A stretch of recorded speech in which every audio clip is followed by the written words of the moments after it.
तो हालांकि मैं स्टार्ट करने वाला हूँ DSSB का ये लेबर वेलफेयर ऑफिसर का क्वेश्चन पेपर है। 110 तो हमने करवा दिया सर। भारत में चिकित्सा समाज जो है समाज कार्य शिक्षा किस वर्ष शुरू हुआ था? तो 1936 आप लोगों ने बताया था, है ना। और मैंने कहा था कि निम्न में बताइए किसने महसूस किया कि 2 या 3 व्यक्तियों के समूह, अर्ध समूह और उन्हें समूह मानदंडों की आवश्यकता नहीं है, या स्टेटमेंट किस विद्वान के द्वारा दिया गया है?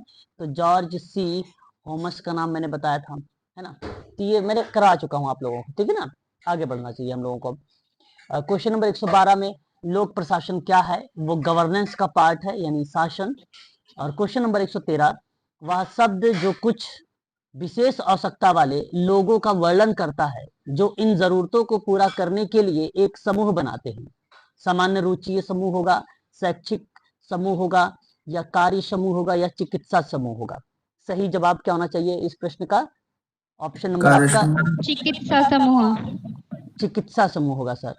बिल्कुल सही जवाब। अगर मैं बात करूं यहाँ पर, तो विशेष आवश्यकता वाले लोगों का वर्णन जो है इन जरूरतों को पूरा करने के लिए एक समूह बनाया गया, विशेष वालों के लिए। कुछ विशेष लोग हैं, विशेष जानते ही होंगे, मैंने बताया भी आप लोगों को, है ना। जो नीडी है, जो मान लिया प्रॉब्लमेटिक जो क्लाइंट है ना, उसको तो हम लोग उसको समूह में रुचि वाला, सामान्य समूह रुचि वाला काम नहीं करेंगे। ना ही शैक्षिक क्रिया, हो सकता है वो बड़ा हो, वृद्धावस्था का हो सकता है बच्चा हो, तो कार्य समूह में नहीं आएगा। लेकिन चिकित्सा समूह लिखने से मतलब ये कि वहाँ पे सारे लोग आ जाएंगे। बच्चे भी हो सकता है, अगर होगा तो आ जाएगा, है ना। वृद्ध होगा तो भी आ जाएगा चिकित्सा समूह में, है ना। ये सभी शामिल हो जाएंगे। तो ऑप्शन नंबर आपका यहाँ पर डी वाला करेक्ट होगा। क्वेश्चन नंबर 114, विशिष्ट मांगों की पूर्ति ना होने के कारण होने वाले उत्पन्न संघर्ष को क्या कहते हैं? प्लीज क्वेश्चन नंबर आपके सामने 114 नंबर का सवाल है, जवाब आप लोग बताएंगे। अंतरजात संघर्ष, ए ऑप्शन। अच्छा, ऑप्शन नंबर ए को आप बता रहे हो। बिल्कुल, अंतरजात जो संघर्ष होता है वह बेसिकली इसी के अंतर्गत रिलेट होता है। अच्छा, ये अंतरजात संघर्ष होता क्या है? अंतरजात संघर्ष कहते किसको है, मैं आपको बता दूं। इसमें एक जीव जो अपने शत्रुओं से हमेशा अपनी रक्षा की चेष्टा में रहता है, और दूसरा सर्वदा अपने शिकार की टोल में लगा रहता है। अतः यह संघर्ष शिकार और शिकारी का आपस का संघर्ष कहा जाता है। तो विशिष्ट मांगों की पूर्ति ना होने के कारण, ठीक है, अंतरजात या संघर्ष के अंतर्गत जो है उत्पन्न होता है। समझ रहे हो? एक जीव है जो अपने शत्रुओं से हमेशा अपनी रक्षा की चेष्टा रखता है, और दूसरा जो है सर्वदा अपने शिकार की राह पे या अपने शिकार के जो है टोल पे रहता है।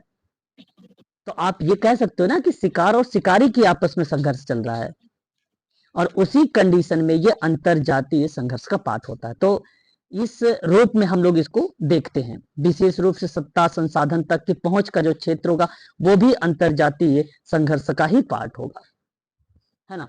लेकिन हमारे सामने एक और ऑप्शन यहाँ पर दिया गया है, जो ऑप्शन नंबर बी है, रियलिस्टिक कॉन्फ्लिक्ट दिया गया है, यानी इसको यथार्थवादी संघर्ष कहते हैं। जब समान सीमित संसाधन प्राप्त करने की कोशिश करने वाले समूह होंगे, जैसे समान सीमित संसाधन प्राप्त करने वाले, समान, अब यहाँ पे देखो समान प्रक्रिया नहीं है, विशिष्ट मांगों की पूर्ति ना होने के कारण ये चीजें हैं। और यहाँ सवाल आता है आपके सामने, एक समान सीमित संसाधन और समान सीमित संसाधन प्राप्त करने की कोशिश करने वाले जो समूह होंगे, उसे बेसिकली यथार्थवादी संघर्ष का सिद्धांत का शेरिफ ने सन 1966 में दिया था। किसने दिया था ये संघर्षवादी सिद्धांत? शेरिफ ने 1966 में दिया था, ठीक है। ये बात ध्यान रखिएगा। यथार्थवादी संघर्ष का सिद्धांत ने मूल रूप से केवल समान स्थिति के दो समूहों के बीच प्रतिस्पर्धा के परिणामों का वर्णन किया है। बात समझ रहे हो ना? केवल समान स्थिति के दो समूहों के बीच प्रतिस्पर्धा के परिणामों का वर्णन किया है। ध्यान रखिएगा। अगर मेरी आवाज वगैरह नहीं जाएगी तो आप मुझे बताइएगा, ठीक है सभी लोग। नेक्स्ट पॉइंट आता है आपके सामने, और वो दर्शाता है आपके सामने बेसिकली, अगर हम बात करते हैं तो बहिर्जात संघर्ष दिखाता है। इंपॉर्टेंट ये भी है, बहिर्जात भी। बहिर्जात संघर्ष या घटना में ना सिंपल सी बात है, इसके अंतर्गत हम ये चीजें समझ सकते हैं कि ये वो वेरिएबल हैं, ये वो चर होते हैं जो सीधे तौर पर ना कई मध्यवर्ती चर के माध्यम से जातीय संघर्ष को प्रभावित कर देते हैं, है ना। तो सीधे तौर पर क्या करते हैं, जो मिड की चीजें होती हैं, है ना, मध्यवर्ती जो वेरिएबल होते हैं निकल के आते हैं। मध्यवर्ती वेरिएबल समझते हो आप? जैसे मान लीजिए एक वेरिएबल दवा है ना, और एक वेरिएबल मान लीजिए कोविड है, ठीक है। इन दोनों के बीच में मान लीजिए कोई व्यक्ति है और वो है क्या, ग्रसित है बीमारी से। तो दवा जो असर किया है उस क्लाइंट पर, जो असर मतलब ठीक हुआ है, तो वो एक ठीक होना, वहां पर एक वेरिएबल है, वो वेरिएबल मध्यवर्ती कहलाता है। तो मध्यवर्ती वेरिएबल के माध्यम से जातीय संघर्ष को प्रभावित करता है ये, उसी कंडीशन में बहिर्जात जो है संघर्ष कहलाता है। इस तरीके की चीजें उसके अंतर्गत आती है, ठीक है। और या उसे बाह्य संघर्ष भी कहा जाता है। आप बाह्य संघर्ष को भी इसके अंतर्गत मेंशन कर सकते हैं, नो डाउट। और उसके बाद आता है गैर यथार्थवादी। जैसे कि अभी आप लोगों ने देखा ना, जो है यथार्थवादी रियलिस्टिक कॉन्फ्लिक्ट, और नॉन रियल जो है रियलिस्टिक कॉन्फ्लिक्ट होता है एक। और इस कंडीशन में अगर हम समझते हैं तो गैर यथार्थवादी संघर्ष एक विरोधी की तनाव मुक्त करने की आवश्यकता के परिणाम स्वरूप होता है। एक विरोधी के तनाव मुक्त करने की आवश्यकता के परिणाम स्वरूप जो होता है वो गैर यथार्थवादी होता है। और सामाजिक संघर्ष के कार्यों के अंतर्गत ये चीजें देखने को मिलता है। यथार्थवाद के जनक कौन है, तो आप लोग बताइएगा, अरस्तु है। कौन है? अरस्तु है। डीएसएसबी में ये पूछा भी जाता है ना। यथार्थवाद, और यथार्थवाद होता क्या है, ये वह विचारधारा है कि उस वस्तु एवं भौतिक जगत को सत्य मानता है जिसका हम ज्ञानेंद्रियों द्वारा प्रत्यक्ष अनुभव करते हैं। सार्वभौमिक सत्य सर। हाँ, जैसे आपको मालूम है सूर्य पूरब से उगेगा, है ना। आपको पता है कि पेड़ पौधे क्या होते हैं, मानव के लिए एक प्रकार से सकारात्मक दृष्टिकोण से देखा जाए तो एक पॉजिटिव क्रियाएं हैं, वातावरण वगैरह। तो यथार्थ है ये जो सत्य है, जैसे पशु पक्षी मानव जल थल आकाश इत्यादि सभी वस्तुओं को हम प्रत्यक्षीकरण कर सकते हैं, इसलिए ये सभी सत्य हैं, वास्तविक हैं, और वही यथार्थ है, वही यथार्थ है, ठीक है। इन चीज को ध्यान रखिएगा। और यथार्थवाद के जनक अरस्तु हैं। और अच्छा, इसके प्रतिपादक कई विद्वान, Max Weber, Rousseau, Thomas Hobbes इत्यादि कई विद्वान भी नाम हमें देखने को मिलता है, परंतु जनक के रूप में उन्हीं का नाम मिलता है। ये बात ध्यान रखिएगा, ठीक है सर, जी। संघर्ष के दो प्रकार तो कॉजर ने बताए थे, यथार्थवादी संघर्ष और गैर यथार्थवादी संघर्ष। अरे मैं यथार्थवाद की बात कर रहा हूँ, मैं यथार्थवाद की बात कर रहा हूँ। नहीं सर, मैं आपसे पूछ रही हूँ, ये कॉजर ने ही बताए थे ना। हाँ हाँ, ये तो आपको वहां पे मिलेगा, प्रकारात्मक संघर्ष में मिलेगा ये प्रकार, जी आपको सर। उसमें प्रकारात्मक संघर्ष में मिलेगा। कोजर का नाम मिलेगा आपको, मर्टन का नाम मिलेगा, लेवी स्ट्रॉस का नाम मिलेगा, कई विद्वानों के नाम मिलेंगे, है ना, ठीक है। वहां पे कई विद्वानों के नाम मिलेंगे। आगे क्वेश्चन में अगर रहेगा तो मैं आपको जिक्र करूंगा। क्वेश्चन नंबर 115, ईएसआई अधिनियम है एक। उम्मीद है कि आप सभी लोगों को ईएसआई के बारे में पता होगा। ईएसआई एक अधिनियम है जो 1948 के अनुसार कहा गया कि किस वर्ष कर्मचारी राज्य योजना स्थापित हुआ। जवाब आपके सामने, बताइए ऑप्शन। 1952, 1952। 1952 सर। 1952 आप बता रहे हो, और वो भी जवाब आप लोग दे रहे हो 1952 की प्रक्रिया। चलिए, अगर आपने यहाँ पे 52 को चुनाव किया है तो करेक्ट जवाब दिया है 24 फरवरी 1952, बिल्कुल सही जवाब 1952। तो सरकार के द्वारा ना राज्य कर्मचारी राज्य बीमा अधिनियम है, एम्प्लॉय स्टेट इंश्योरेंस इसको कहा जाता है, एक्ट है 1948 का। अब इसमें ना रुग्णता, प्रसूति, रोजगार संबंधी दुर्घटना के कारण अस्थायी अथवा अस्थायी शारीरिक निःशक्तता जिसके कारण मजदूरी अथवा अर्जन क्षमता समाप्त हो गई हो, और मृत्यु जैसी आकस्मिकताओं में कामगार के हित की सुरक्षा करने के लिए एक योजना बनाई गई। उस योजना के अंतर्गत आपसे सवाल पूछा कि बताइए कर्मचारी राज्य योजना कब बनाई गई? 1952 में। अब अगर आप लोग यहाँ पर यूजीसी के स्टूडेंट हैं तो मैं आपको फैक्ट बताने चल रहा हूँ और बड़े ध्यान से आप लोगों को यहाँ पर फोकस करना है, वो भी कर्मचारी राज्य बीमा के संबंध में, क्योंकि इससे सवाल बनता है। अब ध्यान देने वाली बात यह है कि ये तो 1948 का बेसिकली क्या है? एक्ट है। 1948 का क्या है? ये एक्ट है। इसके अंतर्गत एक ऐतिहासिक कदम उठाते हुए अंशदान की दर को, अंश फैक्ट में आता है अप्लाइड में, अंशदान की दर को 6.5% से घटाकर 4% करने का फैसला किया। 4% करने का फैसला किया। ठीक है। और नियोक्ता का अंशदान, अब यहां से समझिएगा, परीक्षा में आता है नियोक्ता का अंशदान, इसका मतलब क्या हुआ? एम्प्लॉयर्स शेयर, है ना, एम्प्लॉयर शेयर। ठीक है। 4.75% से घटाकर 3.25%। ठीक है। और कर्मचारी का अंशदान, ये नियोक्ता का है, आईएमपी है, इसको नोट करिएगा, परीक्षा में हो सकता है 2024 में जून में मिले पेपर। और ये था नियोक्ता का। अब कर्मचारी का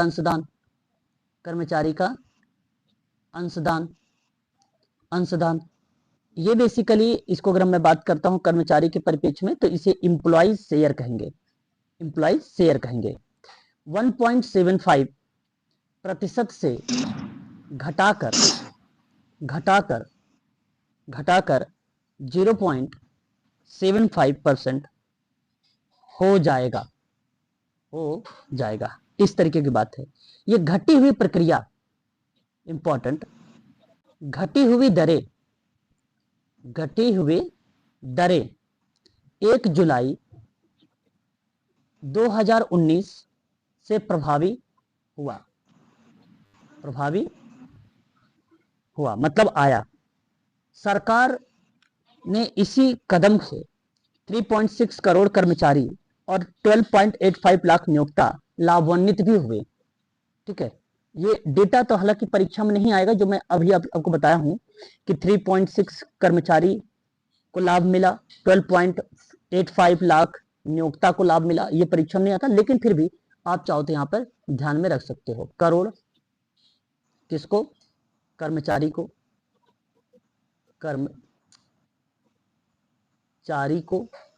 और 12.85 लाख करिएगा नियोक्ता को। इन दोनों को क्या हुए? लाभान्वित हुए। ठीक है। ये चीजें इसके अंतर्गत आप लोग थोड़ा सा ध्यान में रखेंगे। इतनी बातें आप लोग एक बार स्पष्ट करिएगा। क्लियर है?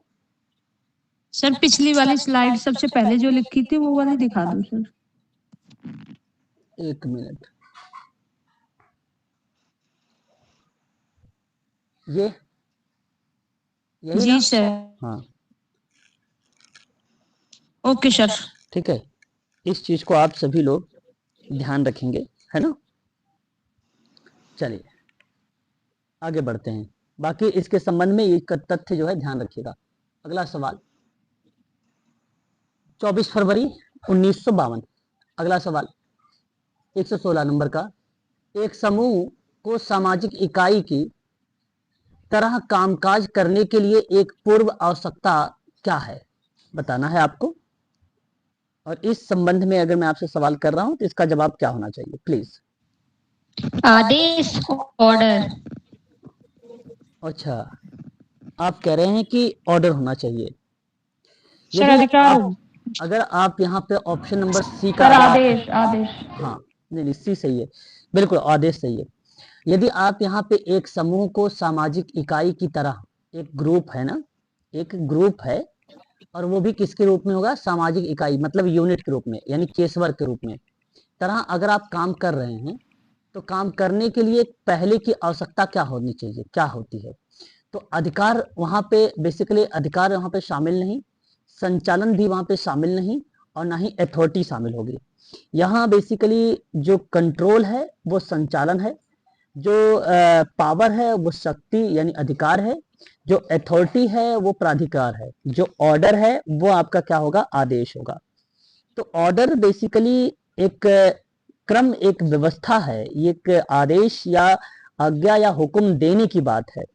तो किसी वस्तु के निर्माण की प्रक्रिया में भी आप ये चीजें कर सकते हो। इकाई के परिप्रेक्ष्य में अगर आप काम काज कर रहे हो यूनिट के रूप में ना, तो वहां पहले की आवश्यकता क्या है, क्या है? तो पहले की आवश्यकता बेसिकली ये पूर्व की बातें की गई है, ये पूर्व की बातें की गई है, और पूर्व वाली प्रक्रिया में यहाँ पे जो शब्द रिलेट होता है वो आदेश के रूप में रिलेट होगा, है ना। कुछ करने का निर्देश देना दर्शा रहा है, और कुछ करने का निर्देश देने को दर्शा रहा है, तो वह आदेश दर्शाता है। ऑप्शन नंबर आपका जो जाएगा वो यहाँ पर थर्ड वाला ऑप्शन करेक्ट होगा।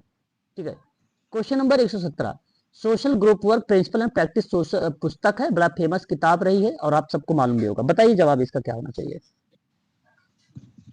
HP tracker. HB tracker sir. HB tracker sir. Harley B tracker महोदय का नाम आपने लिया है यहाँ पर, और मैं आप लोगों से कहूंगा कि आपने सही जवाब दिया है, बिल्कुल सत्य जवाब है। इनकी एक किताब बड़ी फेमस रही है, सोशल ग्रुप वर्क की प्रिंसिपल एंड प्रैक्टिस करके, परीक्षा में कई बार रिपीट हुई है, और सन 1948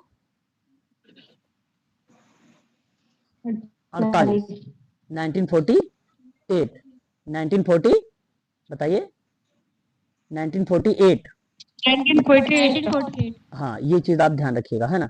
उसके बाद देखिए HY सिद्दीकी महोदय, HY सिद्दीकी महोदय के बारे में हम लोग बात करते हैं, तो इनकी भूमिका बेसिकली अगर हम ज्यादा देखते हैं कहाँ, तो कम्युनिटी ऑर्गेनाइजेशन में देखते हैं। कहाँ पर देखते हैं? कम्युनिटी ऑर्गेनाइजेशन में देखते हैं। कम्युनिटी ऑर्गेनाइजेशन में इनकी एक किताब इतनी फेमस रही है, चर्चित में रही है, जो परीक्षा में कई बार रिपीट हुई है। कम्युनिटी ऑर्गेनाइजेशन, इन्होंने अप्रोच भी दिया है कम्युनिटी ऑर्गेनाइजेशन में। इन्होंने वर्किंग विथ कम्युनिटीज पर बात किया है। किस पर बात किया है?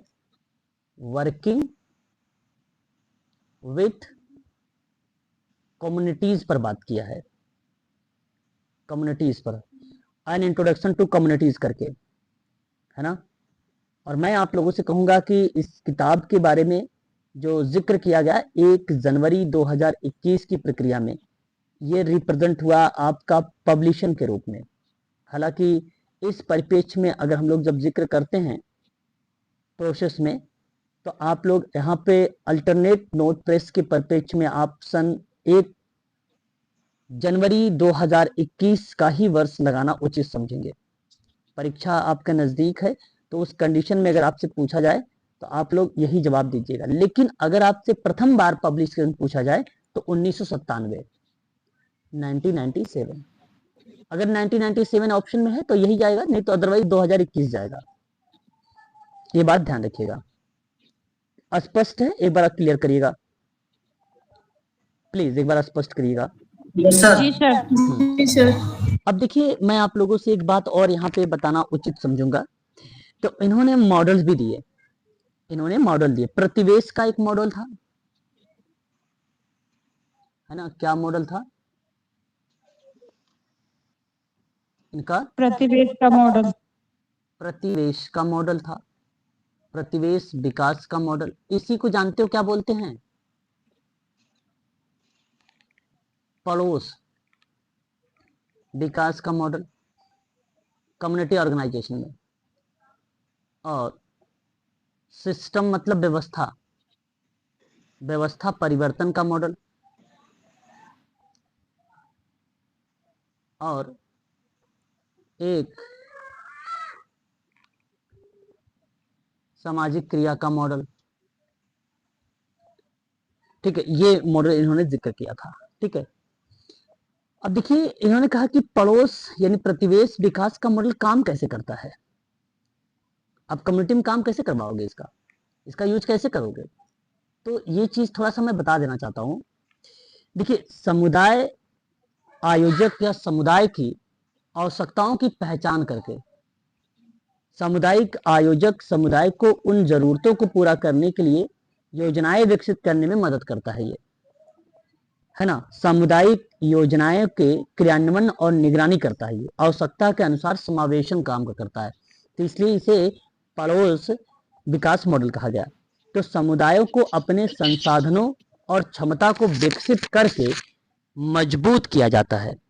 समुदाय को अपने संसाधनों और क्षमताओं को विकसित करके मजबूत किया जाता है। और इन मॉडल में सामुदायिक योजना की भूमिका समुदाय की जरूरतों को पहचानने की बात होती है, और आइडेंटिफाई इसी मॉडल से होता है, पहले मॉडल से, है ना। ठीक है। दूसरा देखिए, सिस्टम परिवर्तन का मॉडल है। ये सामाजिक समस्याओं का मूल कारण, ये सामाजिक समस्याओं के मूल कारण बड़ी सामाजिक व्यवस्थाओं में निहित होता है।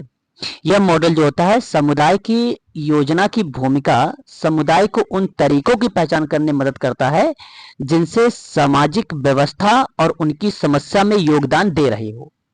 तो व्यवस्थाओं को बदलने के लिए रणनीति को विकसित किया जाता है इसमें, है ना, इसको। और एक होता है सामाजिक क्रिया। बेसिकली यह मॉडल विचार पर आधारित होता है, जैसे सामूहिक क्रिया, है ना, सामूहिक क्रिया। तो सामूहिक क्रिया के माध्यम से सामाजिक परिवर्तन प्राप्त किया जाता है। इसी मॉडल में सामुदायिक योजना की भूमिका समुदाय को उनके हितों को पहचान करके उनके हितों को प्राप्त करना, रणनीति विकसित करना, चुनौतियां देने वाले की जो शक्ति होती है उनमें मदद करना, यह सामाजिक क्रिया का मॉडल होता है। तो ये 3 मॉडल हैं कम्युनिटी ऑर्गेनाइजेशन के, जो परीक्षा के दृष्टिकोण से बड़े इंपॉर्टेंट रहे हैं।